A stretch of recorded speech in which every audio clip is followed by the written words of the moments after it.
There are some foundational pieces of the internet that are not going away anytime soon. Nobody's going to rip apart the DNS system. Nobody's really going to try and change the HTTP protocol that much right now. And also, email is really not going away anytime soon. It is the bare bones of many modern services. It is the way many of us started communicating digitally, the way pretty much all of us communicate digitally online right now. It is universal as much as the browser is. And in the AI era, we should have our new identities and these new things we call agents should probably have their own inbox as well. Agent Mail, the tool we'll talk about today, is basically that. It's email for agents. It's one of many different tools in the space that do roughly the same thing. It was one of the first bigger campaigns of it that I've seen. And I feel like for the value that it gives, it's a very robust product. It is very affordable, and I've been using it continuously for about 4 or 5 months now, working on it really, really in depth as part of basically any new project that I launch. So let's get right into it. If you're a developer or have been working on marketing on transactional emails for a while, the direction you might have gone to before is something like Postmark, which is a transactional email sending API. You use the API to deliver emails automatically. A newer incumbent in the space is Resend, a very popular project by Zeno Broca, who's a famous open source guy.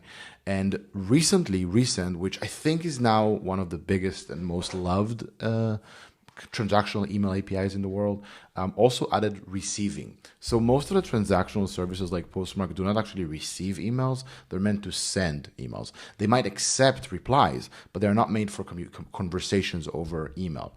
Resend also was not originally meant for conversations. It was just transactional. But now, very recently, they released a new feature called Inbound, where you can receive emails into your inbox, which sounds like has all the capabilities to create an email inbox for your agents.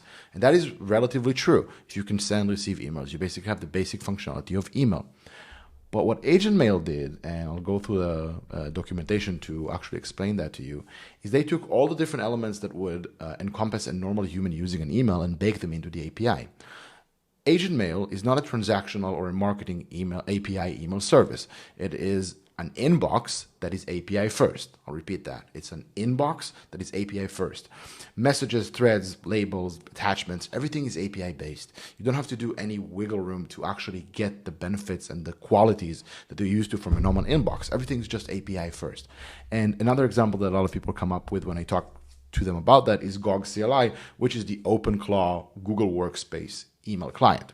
Now, if you want to connect your own Gmail to your agent, GOG CLI might be a better approach, because while it's a little bit complicated, you need to actually create your own setup with a workspace admin that you're a part of and stuff like that.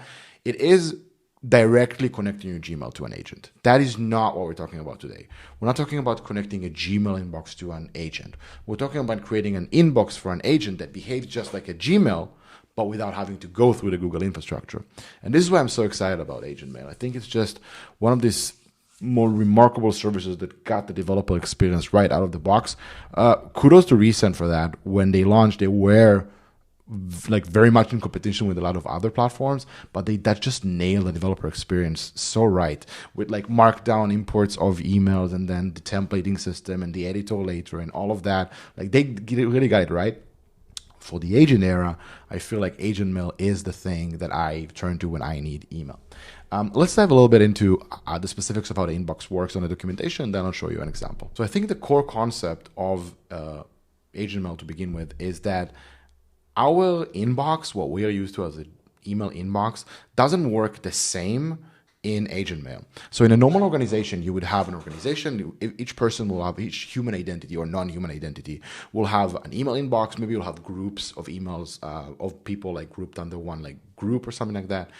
In AgentMail, each inbox or conversation or message or attachment is its own API resource. They do have hierarchy and topology. They do have relationship between one another, but each of them is not a GUI-driven concept driven by a protocol underneath that is relatively limited to the way you would like the creators would like you to use them. It is a proper API resource with get, post, update, patch, anything you would do in a normal API resource that you can call via the AgentMail SDK. One of the best examples of that is actual attachments. So if you look at how you send attachments inside of AgentMail, the only thing you need to do is you need to tell it what is the file content. In this case, it's just text file. And then you encode it so you can actually send it over email. And then you do the send. That's the entire thing. You send it over the AgentMail the same way you would send a message, the same way you would call an inbox, the same way you would draft a message. Everything works the same way. It is an API endpoint that you call. Every item is an API endpoint that you call. Every transaction that you make over the API has an identifier. Everything that you create has an identifier. You can call it and you can do stuff with it. One of the biggest problems you have with connecting Google, something like Claude's Claude or Codex has access to your Gmail is that a lot of the time working with attachments is difficult. It will not read the attachments the same way you would read them as a human. It requires some wiggle room to actually make it work. Nothing like that happens in AgentMail. Everything is API first to a fault, meaning, for example, if you want to do stuff like SSO, which is very easy with Gmail, you can't do SSO with AgentMail, to the best of my understanding at least. You can't do it because AgentMail does not actually authenticate with the service. It's an API. There's no actual email inbox at the bottom there. It is an API endpoint that behaves like an email inbox, which, by the way, allows them to do something that is much cheaper on the pricing side of things. You can basically create a large amount of inboxes basically for nothing. In many services, email services, you would get charged by the inbox because it will cost them, well, at least that's how the pricing scheme in the world works. I'm not sure it actually costs them infrastructure-wise like that, but the pricing atom is an inbox. Not so much in AgentMail. You can do a lot of sending and receiving of stuff over email. And again, mind you, unless you are a very, very heavy cold outreach sender or you deal with a lot of transactional email for which this is not the right solution, this is enough to create agentic flows within your system for $20 a month for a lot of different use cases. I have like 7 or 8 different inboxes across 3 domains, I think, that do a lot of different things. So I think this is very affordable for where we are right now. I'm going to bring back a friend from a previous video to explain the thing that I want to explain. This is Syntax Cinema. If you don't remember, this is my video as a service thing. I basically create technical videos for startups. And in the website, there's an order video form. You can go to the website, you can fill out the form, and then you can submit it to me. This is the Netlify website. So on the back end, I get an email to my email because Netlify Forms has a setting where you can get an email notification when somebody fills out the form. And then I just go into my email and reply to them because I have their email, and we take it from there. What if I wanted to create more of an agentic experience for it? So I made a demo where I can basically start a conversation with the email inbox here. And I'm going to not do the whole form because it would be a little bit tedious, but just going to put my name in and going to put my email in. And I'm going to tell them I would like to create a video for my developer tool. Now, mind you, at the top here, this is an actual AgentMail inbox, which I created completely programmatically, by the way, which is pretty cool. I'm going to click to send it to the agent, and then it will essentially send a request to the agent and send me back a response from the agent. This is not a mock-up. This is an actual email coming in to my system. Let me show it to you in AgentMail. So to demo the thing, I'm going to pull out a crowd favorite and the thing that I often kind of bring up in examples. This is Syntax Cinema, one of the services that I run. It's a technical video service thing where people submit requests for technical videos, mostly developer tools and infrastructure, stuff like that. And I record them and send it over to them. This is actually the original story of how the channel started. This is like a 2022 or 2023 thing. This is when I launched this. And I actually started my independent career as doing videos, basically doing videos for a lot of different reasons. And I started doing that, then that grew, and then kind of went on to the rest of the business that I have today. So this is kind of like the origin story of my independent business. So I always like to come back to it. Anyways, when you want to order a video, click the button. This is a Netlify website. So when you fill out the form, it sends me an email. Netlify has this thing on the back end where you turn on Netlify Forms, and then you can get a webhook or an email sent to you, like a webhook triggered or an email sent to you when somebody fills out the form.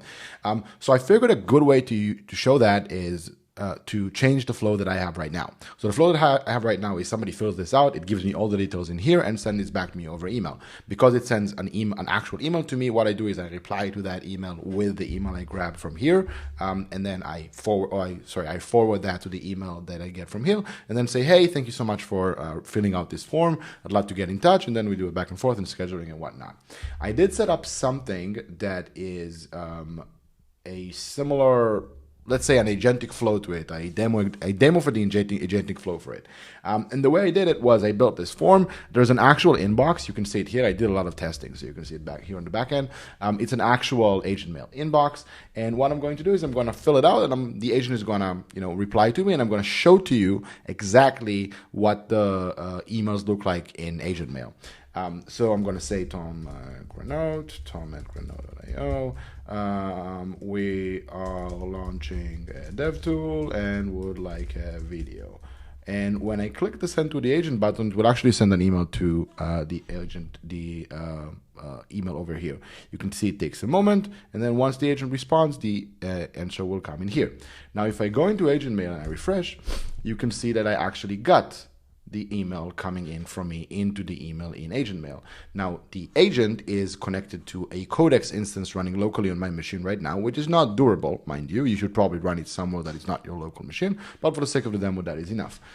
Now, once that happens, I can then send it back an answer. I trained the agent that I have on my Codex instance on this entire website so it can answer any type of questions. So, for example, you can say, hey, I will actually definitely like a video. It sends back the list of the videos. Then I can tell it, for example, I would like to get an understanding of the time.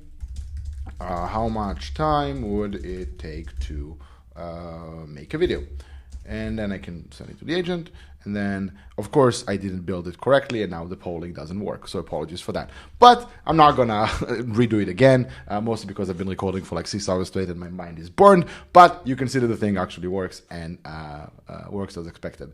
By the way, this is not an AgentMail failure. This is a me failure, not doing it properly in the thing that I built here. And you would excuse me if I don't have any power to fix it right now. One extra fun thing that's important to note about AgentMail is when you look at the way they build their own like website, they built this template thingy where, for example, if you want to do, let's take something that's more like go to market.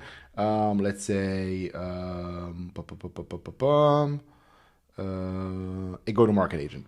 So this is a template of sorts that they made for their, like, for people to use AgentMail in various ways. So you take a system prompt, you give it into Anthropic, or in this case Anthropic, it could be Codex or whatever you want, and then it has a system prompt of how the agent should operate, which means how the agent should ping back and forth with people as they reply to it, like as emails come in, and I think the reason why I love this approach is it basically, and I'll talk about it in the finale, it does make a lot of sense for people who need relatively simple email workflows, but it scales well for more complicated workflows. And this is the note I want to end with. The reason why I like AgentMail so much is not because it's the best agent email service out there. You might find something else that works better for you, but it's part of a growing trend of building blocks that are very, very reliable and affordable for things you do not want to build yourself. Netlify is another great example. I'll pay $20 a month every fucking day to Netlify because they take care of the hosting, and HTTPS just works, and I get a notification when a form comes in, and I can deploy directly from GitHub. Great $20. AgentMail, same thing for email. Great building blocks for things that I do not want to deal with. Yes, I could have it for free or for very cheap. Yes, I could have Netlify for, I don't know, $3 on a Hetzner machine somewhere. Sure, I could. I don't want to. I run a real business with real requirements, with real customers needing work right now, with stuff that I want to wow my customers with. I don't want to take care of email. I don't want to take care of hosting. I want it to just work. So the more I do the work that I do, the more I understand that there are multiple building blocks that simply help me be a better business owner. Moda that I showed earlier, the moment I show Moda to anyone, they're immediately impressed because the export for PowerPoint just works out of the box. The enterprise world still runs on PowerPoint to this day. And that is such a small but major thing. It just works. I will pay them anything they want because they take this nuance from me that otherwise I would have to take care of myself, and I much prefer paying instead of dealing with these kind of underlying infrastructure things. Thank you so much for watching. If you haven't done so far, like and subscribe at the bottom. For those of you who don't know, this does really matter for the channel. The more people subscribe and enable the notifications, the more reach I get to other people, because that's what YouTube wants you to do. So please like and subscribe at the bottom, and thank you so much for watching.